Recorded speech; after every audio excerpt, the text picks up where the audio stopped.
आज हम देखते हैं सुमित्रानंदन पंत की कविता परिवर्तन। ठीक है, सूर्यकांत त्रिपाठी निराला की कविता हम पढ़ चुके हैं। सखी बसंत आया, वरदे वीणा वादनी वरदे, हिंदी के सुमनों के प्रतिपत्र, तोड़ती पत्थर, राजे ने अपने रखवाली की। ठीक है, आज हम पढ़ेंगे सुमित्रानंदन पंत की कविता जो है परिवर्तन। बादल हो चुका है। और सुमित्रानंदन पंत की कविता परिवर्तन पढ़ने से पहले सुमित्रानंदन पंत के बारे में हम जान लेंगे कि सुमित्रानंदन का जन्म जो है 1900 में हुआ था और मृत्यु 1970 में हुआ था। ठीक है, आगे देखते हैं सुमित्रानंदन पंत के बारे में, फिर परिवर्तन पढ़ेंगे। यहाँ पर सुमित्रानंदन पंत है ना, ब्रैकेट में 1900 और 1970 अर्थात जन्म और मृत्यु। तो छायावाद की वृहत त्रयी में प्रसाद, निराला और पंत की गणना की जाती है। छायावाद की वृहत त्रयी में, है ना, त्रयी अर्थात 3 में, तो प्रसाद, पंत, निराला की गणना की जाती है ना। एक महादेवी वर्मा है लेखिका। तो छायावाद की वृहत त्रयी में प्रसाद, निराला और पंत की गणना की जाती है। पंत का जन्म वर्तमान उत्तरांचल राज्य के अल्मोड़ा जिले के कसौनी नामक स्थान में 20 मई 1900 को हुआ था। कसौनी हिमालय की गोद में बसा सुरम्य पर्वतीय स्थल है। उसके नैसर्गिक सौंदर्य का पंत की काव्य संवेदना के विकास में बहुत महत्वपूर्ण योगदान है। उनकी प्रारंभिक शिक्षा कौसानी में ही हुई। माध्यमिक शिक्षा उन्होंने काशी के जय नारायण कॉलेज से तथा उच्च शिक्षा म्योर कॉलेज से प्राप्त की। बचपन से ही उन्हें प्रकृति से गहरा प्रेम था, इसलिए प्रकृति के आकर्षण से विभूषित होकर इन्होंने भावुकतावश उच्च शिक्षा अधूरी छोड़ दी। लेकिन परिश्रमिक पूर्वक इन्होंने घर पर ही हिंदी, अंग्रेजी, बंगला एवं संस्कृत भाषा साहित्य का गहरा अध्ययन किया तथा दार्शनिक सांस्कृतिक परंपराओं का भी ज्ञान प्राप्त किया। प्रकृति प्रेम और अध्ययनशीलता दोनों का उनकी काव्य प्रतिभा के विकास में असंदिग्ध योगदान है। पंत मूलतः छायावादी कवि थे, किंतु समय के बदलते संदर्भों के साथ लगातार जुड़ते हुए उनका कवि कर्म न सिर्फ छायावाद की सीमाओं का अतिक्रमण कर सका, बल्कि आगे चलकर पंत ने प्रगतिवाद, गांधीवाद से होते हुए अरविंद दर्शन की वैचारिक जमीन पर काव्य रचना की, है ना। अरविंद दर्शन, तो यहाँ पर प्रश्न पूछ सकता है कि ऐसा जो कौन सा कवि हैं जिन्होंने है ना अरविंद दर्शन से प्रभावित हुआ था। तो यहाँ जो सुमित्रानंद पंत है वो इन्होंने अरविंद दर्शन की वैचारिक जमीन पर काव्य रचना की, अर्थात अरविंद दर्शन से वे प्रभावित हुए थे। प्रगतिवाद की ओर उन्मुख होकर ही इन्होंने रूपाब नामक पत्रिका निकाला था, है ना। रूपाब ने उस दौर की साहित्यिक सृजनशीलता में उल्लेखनीय हस्तक्षेप किया था। 1977 में पंत जी का देहावसान हुआ। अब आते हैं प्रमुख कृतियाँ, है ना, इनके रचना कौन कौन से। तो वीणा 1927 में प्रकाशित हुआ, पल्लव 1926 में, ग्रंथि 1929 में, गुंजन 1932 में प्रकाशित हुआ, युगांत 1936 में, ग्राम्य, स्वर्ण किरण, वाणी, कला और बूढ़ा चांद 1966 में, किरण वीणा 1966 में, आदि लोकायतन महाकाव्य की भी इन्होंने रचना की है। यानी इनकी महत्वपूर्ण महाकाव्य है लोकायतन। इन्होंने लोकायतन महाकाव्य की भी रचना की। इसके अलावा पंत ने छायावाद का महत्वपूर्ण आलोचनात्मक गद्य भी लिखा है। महत्वपूर्ण प्रश्न है कि छायावाद का आलोचनात्मक गद्य भी सुमित्रानंदन पंत ने लिखा है। अब देखते हैं कि पंत शब्द शिल्पी कहे जाते हैं, है ना। शब्दों में चमत्कार हैं किनके, पंत के। तो पंत शब्द शिल्पी कहे जाते हैं। छायावादी कविता की सजग और चित्रात्मक काव्य भाषा और उसकी व्यंजना शक्ति को पंत ने बहुत जतन से विकसित किया है ना, बहुत सावधानी से विकसित किया है। वह उतने ही सजग भाव शिल्पी भी थे। ठीक है, भाव शिल्पी मतलब भावों की, है ना, भावों को भाषा शब्द देने का या वाणी देने का भी काम पंत ने किया है। तो वह उतने ही सजग भाव शिल्पी भी थे। इनके कवि व्यक्तित्व का विकास प्रकृति की सूक्ष्म चेतना से होकर सामाजिक यथार्थ और फिर व्यापक अध्यात्म बोध की ओर होते देखा जा सकता है। इस तरह उनकी काव्य यात्रा के 3 चरण माने जा सकते हैं। ठीक, वीणा से लेकर गुंजन तक प्रथम चरण में पंत की सौंदर्य दृष्टि के मुख्य उपादान हैं प्रेम, प्रकृति और आत्मसंबोधन। छायावाद के पहले लिखी गई कविताओं में ये उपादान बिल्कुल अनुपस्थित थे।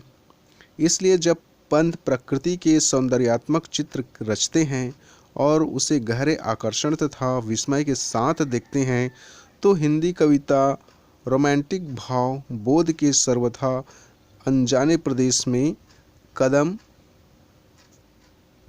रखते हैं। आत्म संबोधन और विस्मय की इन काव्य मुद्राओं में गहरी विनम्रता और निश्चल पवित्रता सहज ही लक्ष्य की जा सकती है। पंत की शिशु सुलभ जिज्ञासा में प्रकृति का मनोरम चित्र ही नहीं बल्कि उसका तांडव भी अंततः विस्मय की विराट संरचनाओं में रूपायित होने लगता है। इसे उनकी परिवर्तन कविता में देखा जा सकता है। विकास और विनाश की क्रमिक गति में अग्रसर समय का उसका रहस्य आखिर अबूझ ही रह जाता है।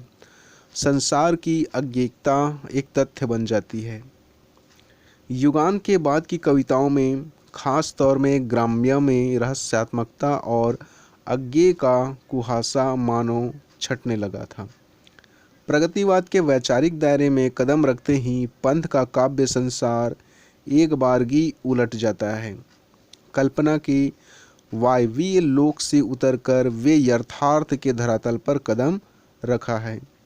जिज्ञासा और आत्म उद्बोधन की जगह अब तर्कशीलता और निम्नजनों के प्रति संबोधन की मुद्रा प्रकट होती है। दूधनाथ सिंह ने इस दौर की कविता को बौद्धिक चेतना का काव्य का बौद्धिक चेतना उन्हें संदेहवादी या निराशावादी होने से बचाती है और लोकोन्मुख दिशा देती है। लोकमंगल की वस्तु चेतना से उन्हें जोड़ती है। एक तरफ वे पुरातन की समाप्ति और क्रांति के प्रशस्त होने की कामना करते हैं, दूसरी तरफ वे पुरातन के अवशेषों से नव निर्माण का संकेत देते हैं। युगवाणी और ग्राम्य दरअसल पुराने के नष्ट होने और नए के आगमन के द्वंद्व की पृष्ठभूमि में रची गई कविताओं के संकलन हैं। इन कविताओं में भारतीय सामाजिक जीवन, खास तौर पर ग्रामीण समाज के नग्न यथार्थ का चित्रण करते हुए पंत ने अपने प्रारंभिक दौर की विलक्षण कलात्मकता और कल्पना के वैभव को दांव पर लगा दिया, जो अब तक उनकी पहचान थी। यह सब उन्हें यथार्थ के गर्भ तक पहुंचाने के लिए जरूरी लगा। स्वर्ण किरण से लेकर वाणी तक की कविताएं पंत की कवि दृष्टि में आए एक और बदलाव को व्यक्त करती है। यथार्थवाद की वस्तु चेतना इस दौर में धुंधली पड़ने लगती है और एक दार्शनिक बौद्धिक चेतना एक सूक्ष्म गति मानवीय संसार की तलाश करती दिखाई पड़ती है। पंत का चिंतक उनके कवि पर भारी पड़ने लगता है। इसकी परिणति आखिर लोकायतन महाकाव्य में हुई, जो विश्व मानव के अंतर्बाह्य विकास की परिकल्पना के रूप में वस्तुतः एक तरह का विचार काव्य है। ठीक, आगे हम देखते हैं इनकी कविता। यहाँ पर देखते हैं इनकी कविता में परिवर्तन आप जानते हैं, परिवर्तन है ना, प्रकृति का नियम है, परिवर्तन वो बदलते रहती है। तो पंत ने परिवर्तन कविता में यह कहा है कि खोलता इधर जन्म लोचन, मुनती उधर मृत्यु क्षण क्षण, है ना। खोलता इधर क्या खोल रहा है, जन्म लोचन, है ना। जन्म मतलब जन्म, लोचन मतलब आँखें या नेत्र। मुनती उधर मृत्यु क्षण क्षण, और मुनती उधर, है ना, मुनती मतलब आँख बंद कर रही है, उधर क्या, मृत्यु, है ना। क्षण क्षण मतलब प्रत्येक क्षण। अभी उत्सव और हास उल्लास, अभी जो जन्म लिया है तो उत्सव और हास उल्लास होता है, प्रसन्नता होती है। तो उधर, है ना, अभी अवसाद अश्रु उच्छ्वास, तो अभी क्या है, अवसाद हो जाता है। अवसाद मतलब क्या होता है कि दुख, है ना। और उच्छ्वास मतलब होता है लंबी लंबी आहें भरता। जब कोई, है ना, मृत्यु को प्राप्त हो जाती है तो लंबी लंबी श्वास आहें भरने लगते हैं। अचिरता देख जगत की आप शून्य भरता समीर निश्वास, डालता पातों पर चुपचाप ओस के आंसू नीला आकाश। सिसक उठता समुद्र का मन, सिहर उड़ती उडगन, आज का दुख कल का अहियाद और कल का सुख आज का विषाद। समस्या स्वप्न गुण संसार, पूर्ति जिसकी उस पार, जगत जीवन का अर्थ विकास, मृत्यु गति क्रम का यास। तो यहाँ देखते हैं कि खोलता इधर जन्म लोचन, मुंती उधर मृत्यु क्षण क्षण। इस है ना, इस कविता में तो प्रसिद्ध कविता जो है पंत की परिवर्तन से है। इन पंक्तियों में कवि ने जीवन की सतत गतिशीलता पर अपने विचार प्रकट किए हैं और अपने विचार प्रकट करते हुए यह स्पष्ट किया है कि जन्म और मरण का चक्र पलकों के उत्थान और पतन जैसी रही है। ठीक है, इधर खोलता इधर जन्मलोचन और मूर्ति उधर मृत्यु क्षण क्षण। अर्थात क्या क्या है इनकी कविताओं में, जन्म और मरण का चक्र पलकों के उत्थान पतन जैसा ही है। ठीक है, तो कवि कहता है कि खोलता इधर जन्मलोचन, मूंदती उधर मृत्यु क्षण क्षण। जो जन्म लेता है उसे एक ना एक दिन इस जगत से विदा लेना ही पड़ता है। ठीक है, यदि एक और किसी के घर में पुत्र का जन्म होता है अर्थात नवजात शिशु अपनी आंखें खोलता है, तो दूसरी ओर उसी समय है ना क्या करता है कि कोई व्यक्ति अपनी जीवन लीला पूर्ण करता हुआ इस संसार के रंगमंच से हट जाता है। ठीक है, जन्म यदि पलकों का उठना है तो मरण पलकों का पतन कहा जा सकता है। ठीक, तो खोलता इधर जन्म लोचन, मूंदती उधर मृत्यु क्षण क्षण। तो जो जन्म लेता है उसे एक ना एक दिन इस जगत से विदा लेना ही पड़ता है। यदि एक और किसी के घर में है ना पुत्र का जन्म होता है, नवजात अपनी आंखें खोलता है, तो दूसरी ओर क्या होता है, मूंदती उधर मृत्यु क्षण क्षण। तो दूसरी ओर उसी समय कोई व्यक्ति अपनी जीवन लीला पूर्ण करके क्या करता है, इस संसार के रंगमंच से हट जाता है। ठीक है, तो जन्म यदि पलकों का उठना है ना, खोलता है उठना है, तो मरण क्या होगा, पलकों का पतन कहा जा सकता है। अभी उत्सव और हास हुलास, अभी अवसाद अश्रु उच्छ्वास। तो अभी उत्सव मनाया जा रहा है। ठीक है, अभी उत्सव और हास हुलास, तो अभी जो है उत्सव मनाया जा रहा है और चारों ओर उल्लास और उत्साह दिखता है। तो अभी दूसरे ही क्षण क्या होता है कि विषाद है ना, अवसाद, तो दूसरे ही क्षण विषाद दिखता है और कोई आंसू बहा रहा है, अश्रु उच्छ्वास है ना, और कोई आंसू बहा रहा है, तो कोई लंबी लंबी आहें भर रहा है। ठीक है, अभी उत्सव और है ना, अभी उत्सव और हास हुलास, अभी अवसाद अश्रु उच्छ्वास। तो क्या है, अभी उत्सव मनाया जा रहा है और चारों ओर जो है उल्लास और उत्साह दिखता है, हास उल्लास चारों ओर। ठीक है, तो अभी दूसरी ओर, अब दूसरी ही क्षण क्या दिखता है, विषाद दिखता है, अवसाद दिखता है ना, अवसाद मतलब दुख दिखता है। तो अभी दूसरी ही क्षण विषाद दिखता है, तो कोई आंसू बहा रहा है, तो कोई लंबे लंबी आहें भर रहा है, उच्छ्वास मतलब लंबी लंबी आहें भरना। ठीक, अचिरता देख जगत की आप है ना, अचिरता है ना, अचिरता देख जगत की आप, शून्य भरता समीर निश्वास, डालता पातों पर चुपचाप ओस के आंसू नीला आकाश। तो यहाँ पर देखते हैं कि पवन के चलते समय जो तरु कुंजों में एक विचित्र सी सिहरन तथा कंपन सुनाई पड़ती है। ठीक है, शून्य भरता समीर निश्वास, तो पवन के चलने के समय या चलते समय जो तरु कुंजों में है ना, डालता पातों पर चुपचाप, दो तरु कुंजों में एक विचित्र से सिहरन तथा कंपन सुनाई पड़ती है ना, मानो वहीं जगत की क्षणता पर क्या करता है, शून्य भरता है ना, जगत की क्षणिकता पर शून्य में छोड़ा समीर का निश्वास है। ठीक है, हवा का निश्वास है, और पातों पर जो ओस बूंदे हैं वे मानो नीले आकाश। ठीक, ओस के आंसू नीला आकाश, और जो पातों पर जो ओस के बिंदु हैं वे मानो नीले आकाश के आंसू हैं। ठीक है, तो अचिरता देख जगत की आप है ना, शून्य भरता समीर निश्वास, और शून्य में भरता है समीर अर्थात हवा क्या भरता है, अपने निश्वास भरता है, निश्वास।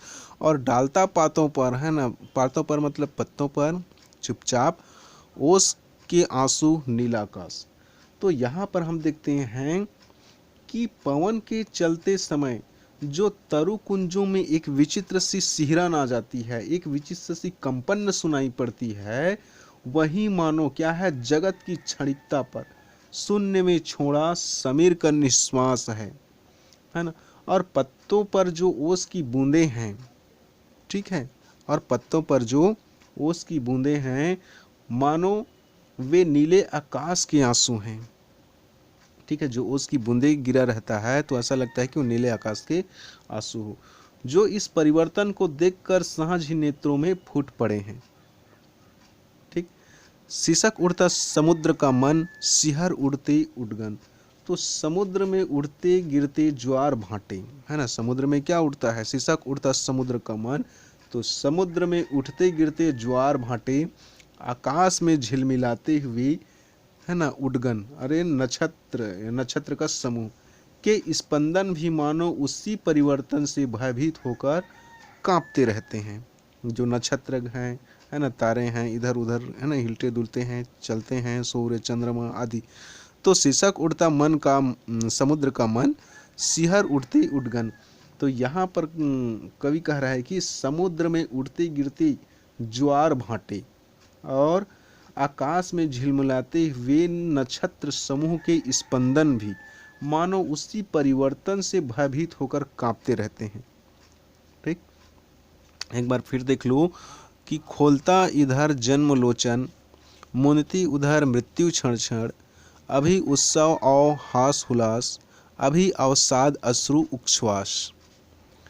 अचिरता देख जगत की आप, शून्य भरता समीर निश्वास, डालता पातों पर चुपचाप, ओस के आंसू नीलाकाश, सिसक उड़ता समुद्र का मन, सिहर उड़ती उडगन। तो खोलता इधर जन्म लोचन, मुनती उधर मृत्यु क्षण क्षण। तो जो जन्म लेता है उसे एक न एक दिन इन संसार से या इस जगत से विदा लेना ही पड़ता है। यदि एक और किसी के घर में पुत्र का जन्म होता है, अर्थात नवजात शिशु अपनी आंखें खोलता है ना, लोचन खोलता है, तो दूसरी ओर उसी समय कोई व्यक्ति अपनी जीवन लीला पूर्ण करके या पूर्ण करता हुआ इस संसार के रंगमंच से हट जाता है, इस संसार से विदा हो जाता है।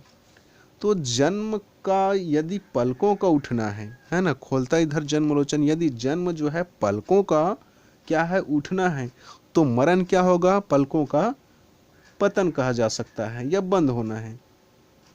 तो अभी उत्सव और हास हुलास, तो अभी उत्सव मनाया जा रहा है और चारों ओर उत्साह और उल्लास दिखता है। तो अभी दूसरी ओर, है ना, अभी अवसाद अश्रु उच्छ्वास, तो अभी दूसरी ही क्षण विषाद दिखता है, दुख दिखता है। तो कोई जो है आंसू बहा रहा है और कोई लंबी लंबी आहें भर रहा है, श्वासें भर रही है, सांसें भर रही हैं। आज चिरता देख जगत की आप, है ना, शून्य भरता समीर निश्वास, है ना, और शून्य में भरता है, क्या भरता है, समीर निश्वास भरता है। ठीक, तो डालता पातों पर चुपचाप, और निश्वास भर की जो है ना, पातों पर पत्तों पर चुपचाप डालता है, क्या डालता है, ओस के आंसू नीलाकाश, है ना, जो ओस गिराता है ना, और कौन गिराता है ओस के आंसू, नीलाकाश, मानो नीलाकाश की ये जो ओस हैं वे उनके आंसू हैं, किनके, नीलाकाश के। तो पवन के चलते समय जो तरु कुंजों में एक विचित्र सी सिहरन दिखाई पड़ती है, एक विचित्र सी कंपन सुनाई पड़ती है, वही मानो इस जगत की, ये संसार की क्षणिकता पर शून्य में छोड़ा समीर का निश्वास है। ठीक है, तो अचिरता देख जगत की आप, अचिरता मतलब इस परिवर्तनशीलता देख जगत की आप, है ना, शून्य भरता समीर निश्वास, डालता पातों पर चुपचाप, ओस के आंसू नीला आकाश। और पवन के चलते समय जो तरु कुंजों में, वृक्षों और कुंजों में जो एक विचित्र सी सिहरन दिखाई पड़ती है, एक विचित्र सी कंपन सुनाई पड़ती है, वही मानो जगत की क्षणिकता का, है ना, जगत की क्षणिकता पर शून्य में छोड़ा गया समीर का निश्वास है। और पत्तों पर जो ओस की बूंदें हैं वो क्या है, वे मानो नीले आकाश के आंसू हैं। और क्या बताता है कि इस परिवर्तन को देखकर, है ना, सहज ही नेत्रों में फूट पड़े हैं। ठीक है, अचिरता देख जगत की आप, तो इस परिवर्तन को देखकर सहज ही नेत्रों से फूट पड़े हैं। क्या फूट पड़े हैं, ये आंसू। किसके आंसू, नीलाकाश के आंसू। ये नीलाकाश के आंसू क्या है, ओस है। ठीक है, तो पत्तों पर जो ओस की बूंदें हैं वे मानो नीले आकाश के आंसू हैं, और जो इस परिवर्तन को देखकर सहज ही नेत्रों से फूट पड़े हैं। और इसको देखकर क्या होता है कि सिसक उड़ता समुद्र का मन, सिहर उठते उड्डयन।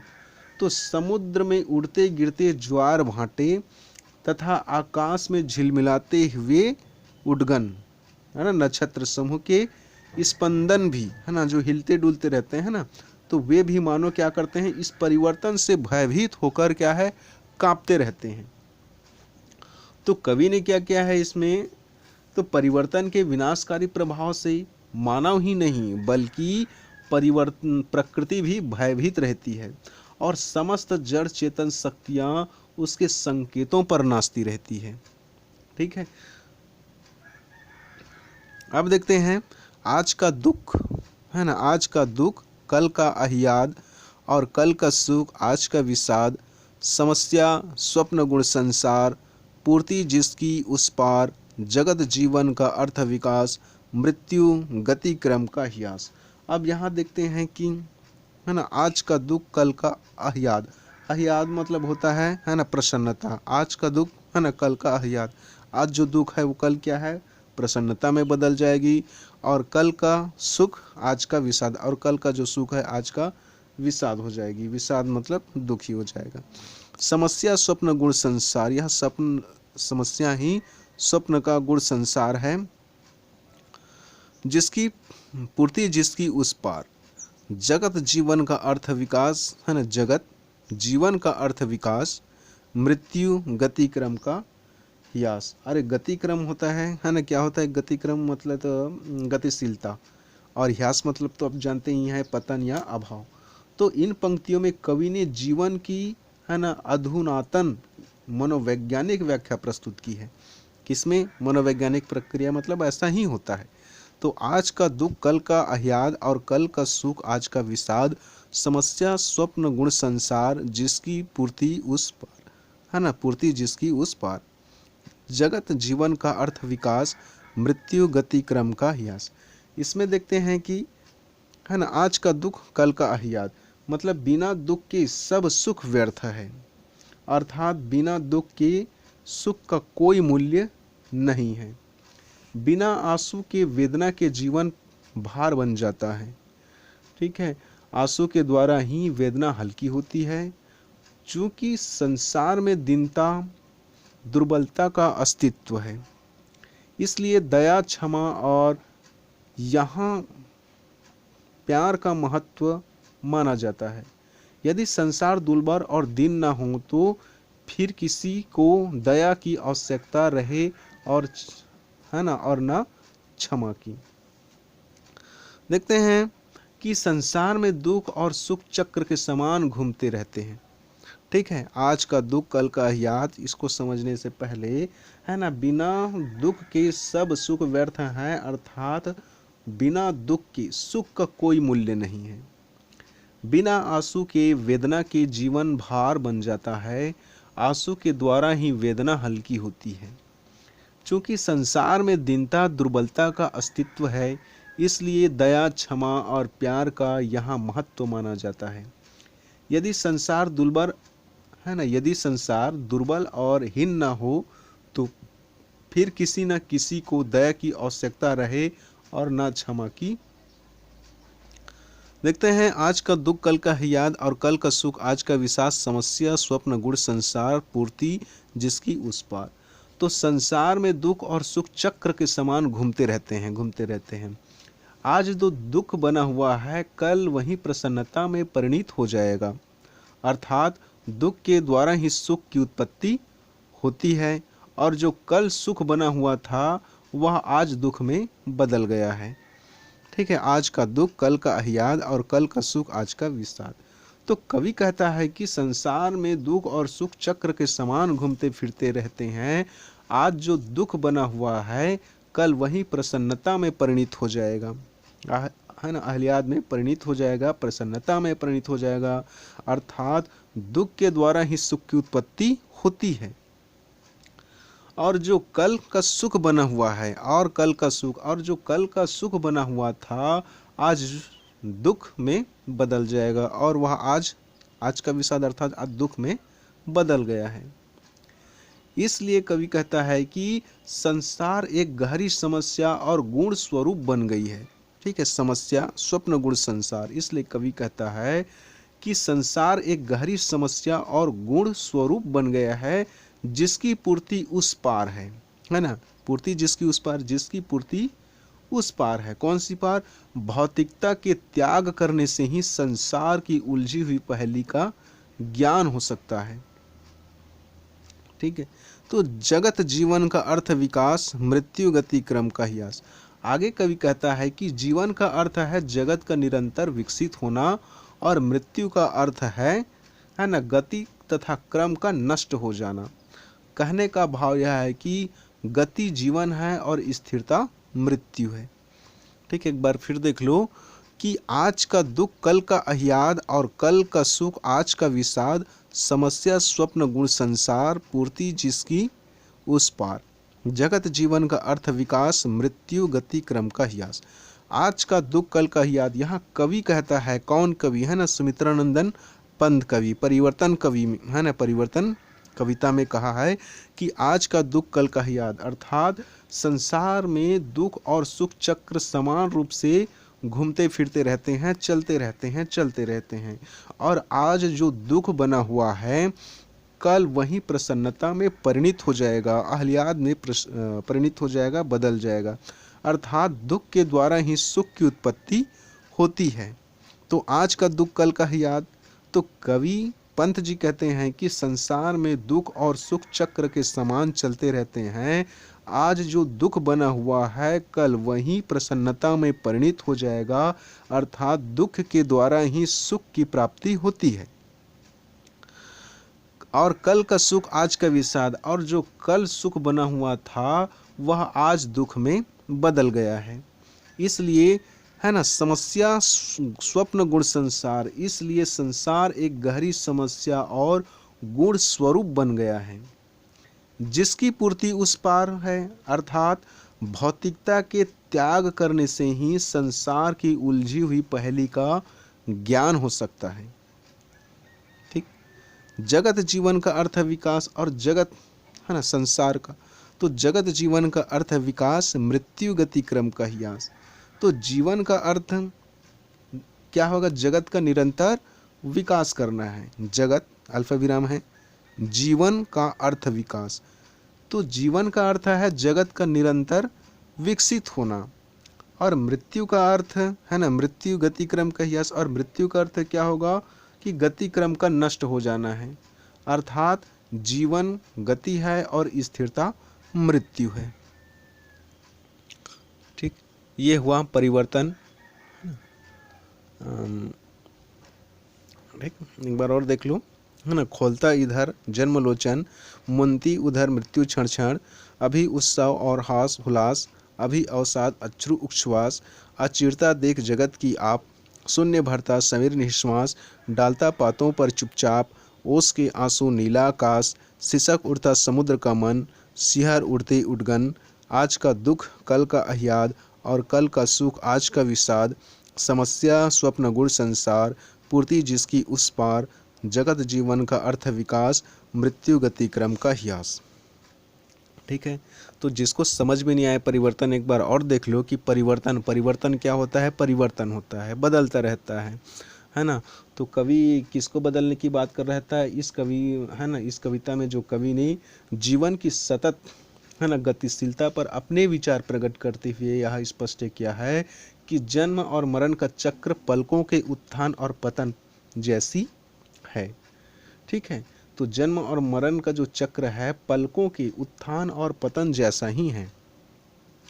तो खोलता इधर जन्मलोचन, मुंदती उधर मृत्यु क्षण क्षण, तो कवि कहता है कि जो जन्म लेता है उसे एक न एक दिन मृत्यु को प्राप्त होना ही पड़ता है, अर्थात जगत से, इस संसार से विदा लेना ही पड़ता है।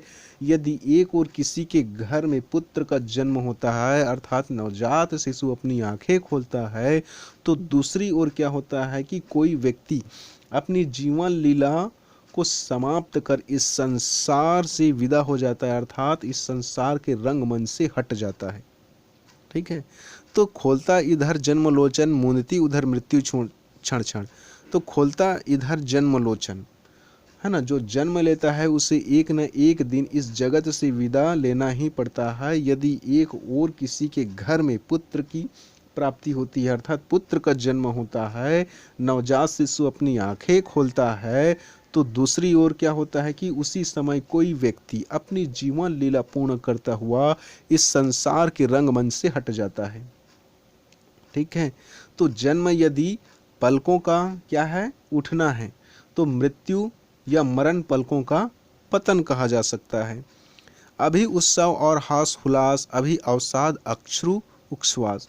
तो देखते हैं कि अभी उत्सव मनाया जा रहा है और चारों तरफ हर्षोल्लास दिखाई पड़ता है, तो दूसरी ओर, है ना, वहीं दूसरी ओर या दूसरी ही क्षण विषाद दिखता है, अवसाद दिखता है, दुख दिखता है, और कोई अश्रु बहाता है तो कोई लंबे लंबे उच्छ्वासें लेती है, अर्थात सांसें या आहें भरती है।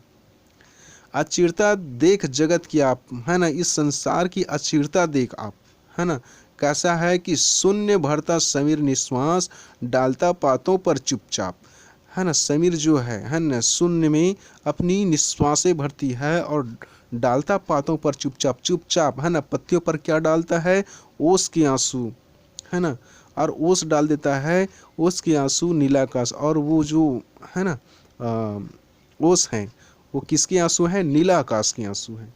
तो कवि कहता है कि पवन के चलते समय जो तरु कुंजों में एक विचित्र सी सिहरन या कंपन सुनाई पड़ती है, वही मानो जगत की क्षणिकता पर, है ना, इस संसार की क्षणिकता पर शून्य में छोड़ा समीर का निश्वास है।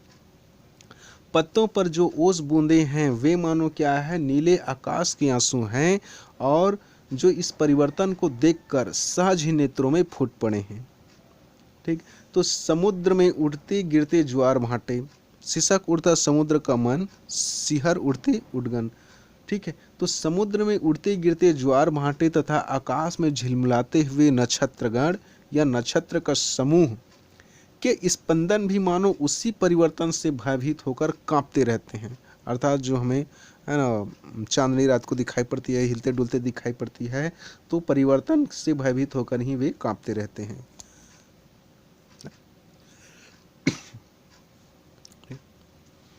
आगे देखते हैं, आज का दुख कल का अहियाद और कल का सुख आज का विषाद, समस्या स्वप्न गुण संसार, पूर्ति जिसकी उस पार, जगत जीवन का अर्थ विकास, मृत्यु गति क्रम का हियास। तो इसमें देखते हैं कि आज का दुख कल का अहियाद, संसार में दुख और सुख का चक्र समान रूप से घूमता रहता है। ठीक है, तो कवि सुमित्रानंद पंत जी कहते हैं कि आज का दुख कल का याद, अर्थात संसार में दुख और सुख का चक्र समान रूप से घूमते रहते हैं, अर्थात चलते रहते हैं, और जो आज दुख बना हुआ है कल वही प्रसन्नता में परिणित हो जाएगा। ठीक है, अर्थात दुख के द्वारा ही सुख की प्राप्ति होती है। और हम देखते हैं है ना, आज का दुख कल का याद और कल का सुख आज का विषाद, समस्या स्वप्न गुण संसार, पूर्ति जिसकी उस पार, जीवन जगत का अर्थ विकास, मृत्यु गति क्रम का हियास।